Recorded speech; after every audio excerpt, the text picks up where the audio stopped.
사순절 세례 새벽기도회의 18째 날 마지막 날 우리에게 주신 하나님의 말씀은 마가복음 15장 42절부터 47절까지의 말씀입니다. 이날은 준비일 곧 안식일 전날이므로 저물었을 때에 아리마대 사람 요셉이 와서 당돌이 빌라도에게 들어가 예수의 시체를 달라 하니 이 사람은 존경받는 공회원이요 하나님의 나라를 기다리는 자라. 빌라도는 예수께서 벌써 죽었을까 하고 이상히 여겨 백부장을 불러 죽은 지가 오래냐 묻고 백부장에게 알아본 후에 요셉에게 시체를 내주는지라. 요셉이 세마포를 사서 예수를 내려다가 그것으로 싸서 바위 속에 반 무덤에 넣어두고 돌을 굴려 무덤 문에 놓음에 막달라 마리아와 요새의 어머니 마리아가 예수 둔 곳을 보더라. 아멘. 미국에 루터 잭슨이라는 사람이 있었습니다. 이 사람은 사업가입니다. 인정받는 사업가요, 영향력 있는 사람입니다. 이 사람이 세상을 떠나자 미국에 많은 사람들이 조문을 옵니다. 또 재계에 큰 지도자를 잃어버렸다고 애통해했습니다. 장례식은 대단했습니다. 그 행렬이 교통체증을 일으킬 정도였습니다. 장례식은 아주 웅장하게 진행되었습니다. 아름다운 꽃으로 장식했고 또 추모의 노래를 부르는 그 성악가의 노래가 너무나 감미로워서 곳곳에서 흐느껴 우는 일도 있었습니다. 그런데 놀라운 일은 유가족 속에 단 2사람만 그 장례식에 참석했습니다. 한 사람은 젊은 아내였고 또 한 사람은 그를 평생 모셨던 집사였습니다. 자녀가 4이 있었지만 한 사람도 그 장례식에 참여하지 않았습니다. 15명의 손자, 손주들이 있었지만 약속한 듯이 어느 누구도 나타나지 않았습니다. 자기들의 생모인 전처 역시 장례식에 오지 않았습니다. 자기를 버리고 젊은 여자와 만나 결혼했다는 이유입니다. 자녀들 아버지로부터 많은 것 받았다고 생각하는데 오히려 섭섭하고 원망의 마음이 가득합니다. 내가 받은 것보다 받지 못한 것이 더 많았다는 것입니다. 그 원망의 마음이 커서 그 장례식에 참석하지 않았다. 그래서 장례식은 외적으로 보면 굉장히 웅장할지 모르지만 참 슬픔의 장례식이었다. 한 가정의 비극을 보았던 장례식이었다고 그렇게 기록하고 있습니다. 이 땅에 사는 사람들은 누구나 다 마지막 세상을 떠나는 날이 있습니다. 그리고 크든 작든 장례식을 거행하게 됩니다. 그 장례식을 보면 그 사람의 삶을 볼 수가 있습니다. 그 사람이 무엇을 하며 살았는지, 어떻게 살았는지, 무엇을 남겼는지, 그 사람이 주변에 있던 사람들 어떻게 대했고 어떻게 사랑을 받았는지, 장례식을 보면 그 사람의 인생, 신앙적으로 보면 그 사람의 신앙을 다 살펴볼 수 있는 것, 느낄 수 있는 것이 장례식입니다. 여러분의 죽음과 장례식을 생각해 보셨습니까? 나는 어떻게 죽을 것인가? 나는 어디에서 죽을 것인가? 내 마지막은 무엇을 하다 죽었으면 좋을까? 여러분의 죽음을 생각해 보셨습니까? 여러분의 장례식을 생각해 보셨습니까? 어떤 분은 자기의 장례식 아예 순서까지 다 짜서 목사님에게 확인을 받고 그렇게 세상을 떠나는 하나님의 나라 가신 분도 있습니다. 나의 장례식은 어떻게 진행되면 좋을까? 고 김한란 박사님이 그렇게 말씀하셨죠. 내가 죽거든 장송곡 부르지 말라고, 우울한 장례 찬송 부르지 말라고, 승리의 하늘나라 천국에 입성하는 찬양을 불러달라고. 나의 장례식을 준비하면서 나는 어떻게 죽을 것인가, 무엇을 남길 것인가. 오늘 본문에서 우리는 예수님의 장례식을 보게 됩니다. 예수님께서 십자가에 달려 돌아가신 날은 안식일 전날이었습니다. 예수님이 십자가에 달려 돌아가시자 많은 사람이 슬퍼했습니다. 멀리서 지켜보던 제자들도 성경에는 기록되어 있지 않지만 아마 통곡했을 것입니다. 십자가에 가까이 나아가지 못한 것 때문에, 예수님을 부인한 것 때문에, 예수님을 멀리 떠난 것 때문에 그들도 통곡했을 것입니다. 또 예수님께 가까이 나아갔던 그런 예수님의 어머니와 여인들도 있습니다. 오늘 예수님의 그 장례식 가운데 눈에 띄는 한 사람이 있습니다. 그 사람이 아리마대 요셉이라는 사람입니다. 니고데모와 함께 사내들인 공의회 회원 72명 가운데 한 사람입니다. 종교 지도자입니다. 정치적으로 이야기한다면 국회의원입니다. 국민을 대표하는 사람입니다. 그러니까 영향력 있는 사람이고 지금까지도 귀한 일들을 감당했는데 오늘 이 아리마대 사람 요셉이 예수님의 죽음에 등장하게 됩니다. 오늘 본문에서 우리가 읽어본 대로 그가 예수님의 시체를 달라고 빌라도에게 당돌이라고 표현했는데 당당히 주변 사람들이 깜짝 놀랄 정도로 그렇게 요청했다는 것입니다. 요한복음 19장 38절에 보면은 이 사람 요셉, 아리마대 요셉은 예수의 제자라고 그렇게 표현했습니다. 예수님의 제자라고 하면 12명이 예수님의 제자요, 12명에 들어가지는 못했지만 늘 예수님 곁에 있었던 여인들이 예수님의 제자라고 할 수 있는데, 사도행전에는 예수님을 믿고 목숨을 걸고 순교하기까지 그 십자가의 길을 걸어가는 사람들이 예수님의 제자라고 그렇게 불리는데, 오늘 그 무리가 아닌 숨어있는 제자가 바로 아리마대 사람 요셉입니다. 영향력이 있었지만, 예수님의 말씀을 가슴에 품고 있었지만 당당하게 내가 예수의 제자라고, 나는 예수님을 믿고 하나님의 아들 되심을 나는 믿는다고 그렇게 밝히지 못했던 이 사람이 예수님이 죽자 믿음으로 결단한 모습을 우리가 성경에서 만나게 됩니다. 아리마대 사람 요셉이 결단한 것은 무엇입니까? 자기를 위하여, 자기 가문과 후손을 위하여 준비해 두었던 그 가족 묘를, 무덤을 예수님을 위하여 드리는 헌신의 결단을 우리가 성경에서 읽어볼 수가 있습니다. 당시의 무덤이라고 하면 보통은 자연 동굴입니다. 그리고 인공적으로 만든 그런 동굴을 자기 가족묘로 사용합니다. 그 동굴을 삽니다. 그리고 제일 먼저 내가 들어가고, 죽으면 내가 들어가고, 나의 아내와 자녀들과 손주들이 차례로 들어가는 가족묘입니다.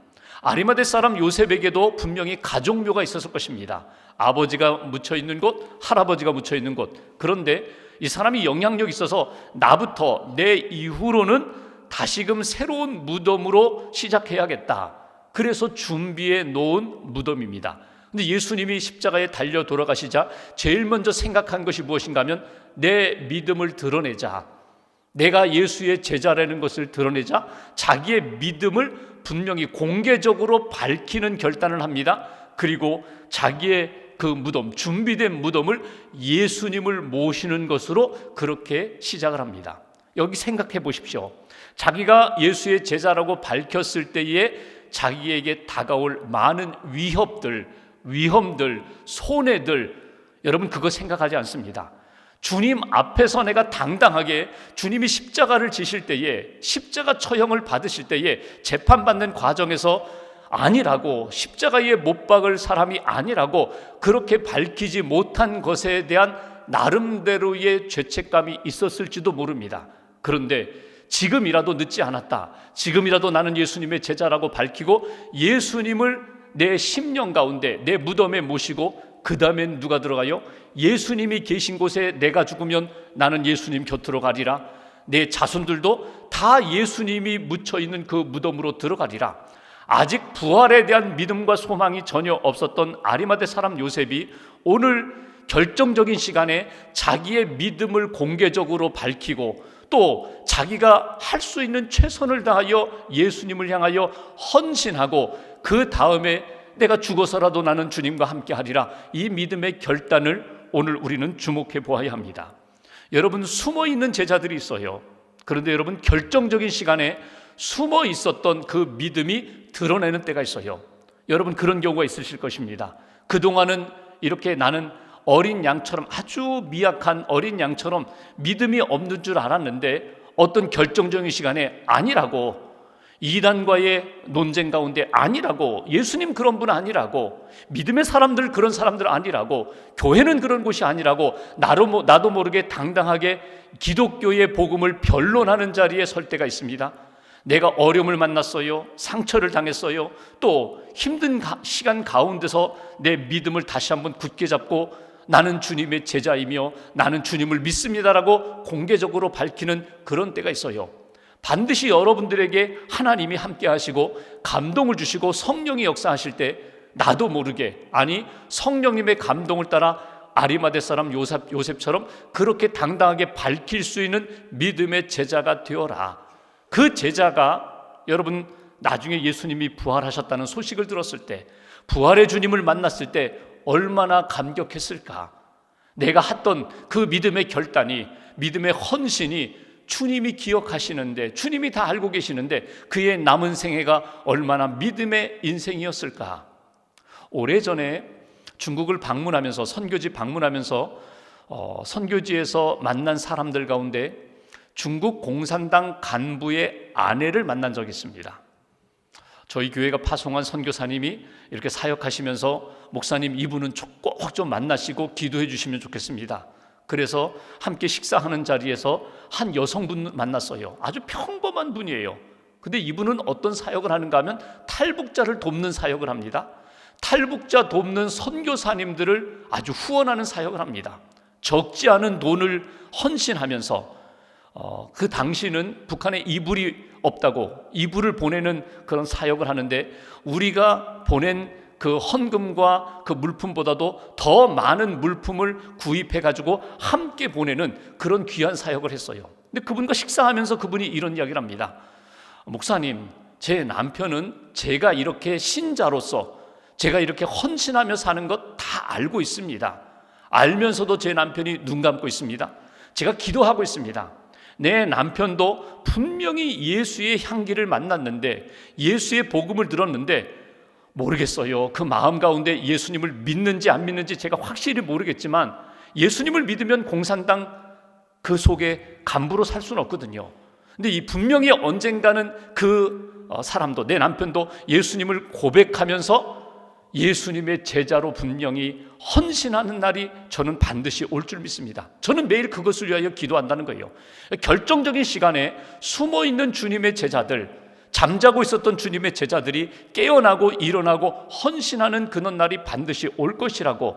여러분, 오늘 우리에게 주시는 이 말씀을 통하여 혹이라도 여러분들이 아직도 잠자고 있다면, 아직도 숨어 있다면 결정적인 시간에 예수님의 죽음을 통하여 헌신하며 공개적으로 나도 그의 제자라고 밝혔던 아리마대 사람 요셉의 믿음과 결단과 헌신이 저와 여러분들의 결단과 헌신이 되기를 주님의 이름으로 기원합니다.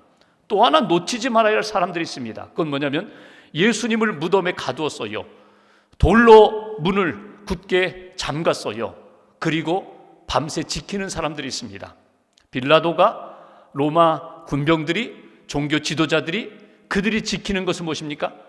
혹이라도 예수님이 부활할까 봐, 혹이라도 제자들이 예수님의 시체를 훔쳐갈까 봐. 여러분, 이 사람들이 가지고 있는 마음과 두려움이 무엇입니까? 예수님 부활하면 안 됩니다. 예수님 부활하면 우리는 끝장나는 것입니다. 우리가 가지고 있었던 모든 신념은 다 무너지는 것입니다. 예수는 부활할 수가 없어요. 부활해서는 안 돼요. 내 믿음을 지키기 위하여, 내 자리를 지키기 위하여, 내 신념이 흔들리지 않기 위하여 지금도 예수님이 그냥 무덤에 계셔야 됩니다. 예수님 부활하시면 내 삶은 무너집니다.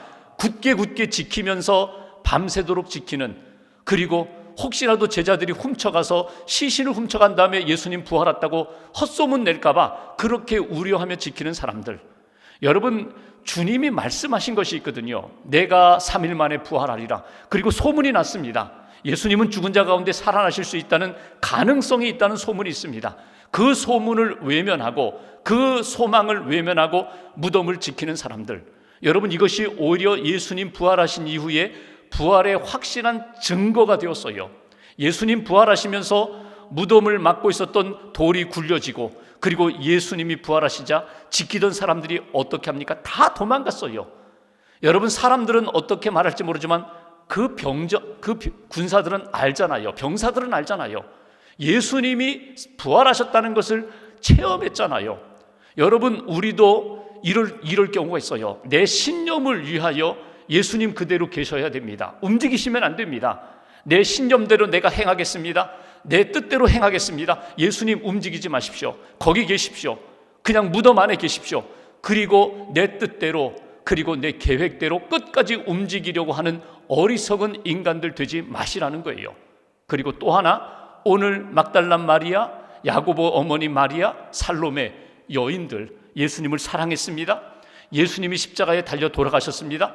그리고 안식일에는 움직일 수 없으니까 안식일 다음 날, 안식 후 첫날 내가 예수님을 찾아가 만나리라, 향품을 예수님의 시신에 바르면서 예수님 곁에 있으리라, 예수님의 사랑을, 예수님으로부터 받은 은혜를 다시 한번 예수님께 드리리라. 주님을 끝까지 사랑하며 기대하는 사람들, 부활에 대한 확실한 믿음은 없어요. 소망은 없어요. 그러나 나는 주님을 떠나지 않으리라, 나는 주님의 사랑을 잊어버리지 않으리라, 내가 할 수 있는 한 최선을 다하여 주님 곁에 있으리라. 여러분 어디에 속한 사람입니까? 오늘 시간적으로 보면은 안식일 전날 준비일, 안식일이 오기 전에 내가 할 수 있는 그 시간 속에서 아리마대 요셉 사람 요셉처럼 끝까지 헌신하며 결단하며 믿음을 드러내는 사람입니까? 아니면 안식일에 다 꼼짝하지 마, 나도 꼼짝하지 않을 거야, 예수님도 움직이지 마세요, 아무 일 일어나지 말아야 됩니다, 그리고 그냥 무덤을 지키는 사람으로 그렇게 살고 있습니까? 아니면 안식 후 첫날을 바라보면서 그날에는 내가 주님께 나아가리라, 그날에는 내가 확실히는 모르겠어요, 어떤 일이 일어날지 모르지만 분명히 새로운 역사가 일어나리라, 역전되는 일이 일어나리라, 하나님이 계획하신 대로 새로운 일들을 우리에게 주시리라 소망 가운데 기다리는 사람입니까? 오늘 말씀을 이렇게 마무리하면서 모든 슬픔과 아픔이 끝나는 날이 있습니다. 모든 슬픔과 어두움을 뒤집으시는 날이 있습니다. 역전케 하시는 주님의 날이 있다는 것을 잊어버리지 마십시오. 그리고 주님을 향한 사랑과 믿음의 고백을 잃어버리지 마십시오. 주님을 향하여 준비하였던 그 막달라 마리아 여인들처럼 주님 이 모든 슬픔을 다 끝내고 주님을 기쁨으로 찬양하며 만날 날이 분명히 있을 것을 믿습니다. 그렇게 기대하시고 준비하시고 부활의 아침 주님을 기쁨으로 만나 할렐루야 찬양할 수 있는 저와 여러분들의 신앙이 되시기를 주님의 이름으로 간절히 기원합니다. 4월 3일 토요일 암송할 말씀, 마가복음 16장 6절 말씀입니다. 청년이 이르되 놀라지 말라, 너희가 십자가에 못 박히신 나사렛 예수를 찾는구나. 그가 살아나셨고 여기 계시지 아니하니라. 보라, 그를 두었던 곳이니라. 청년이 이르되 놀라지 말라, 너희가 십자가에 못 박히신 나사렛 예수를 찾는구나. 그가 살아나셨고 여기 계시지 아니하니라. 보라, 그를 두었던 곳이니라. 암송할 말씀을 노트에 작성해 주시길 바랍니다.